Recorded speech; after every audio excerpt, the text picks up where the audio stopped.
Gildan Media presents Your Coach in a Box, affordable, life-changing audio programs.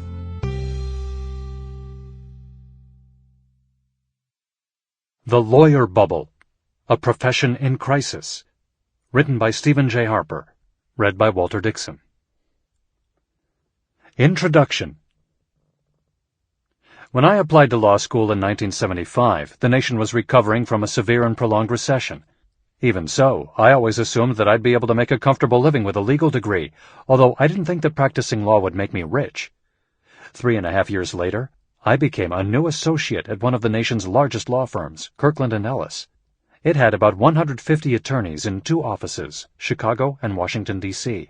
My annual salary was $25,000, which is $100,000 in 2012 dollars. There were rumors that some partners in large firms earned as much as 10 or 15 times that amount. By any measure, that was and is a lot of money. The unlikely prospect of amassing great wealth wasn't what attracted me to the law.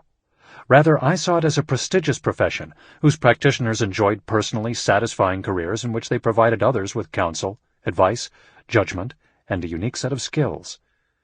Mentors at my first and only law firm taught me to focus on a single result: high-quality work for clients.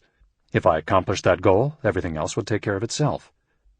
Today, the business of law focuses law school deans and practitioners in big law firms on something else: maximizing immediate profits for their institutions.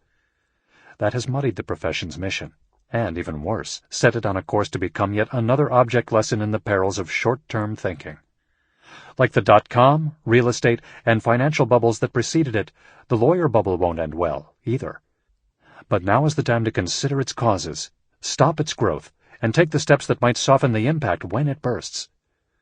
The lawyer bubble is about much more than lawyers.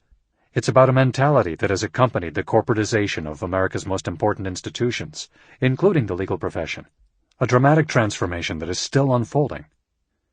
Behind the change is a drive to boost current year performance and profits at the expense of more enduring values, for which there are no quantifiable measures. But omitting critical costs from the decision-making calculus doesn't make them any less important, or their damaging consequences any less profound. This audiobook focuses on lawyers because I know them best. For more than 30 years, I've been a successful and generally satisfied one. I led what anyone would call a charmed life in the law. I grew up watching lawyers on television trying cases. As a real attorney, that's what I did too. Neither of my parents attended college, but they assumed that any child who entered the legal... Sample complete. Ready to continue?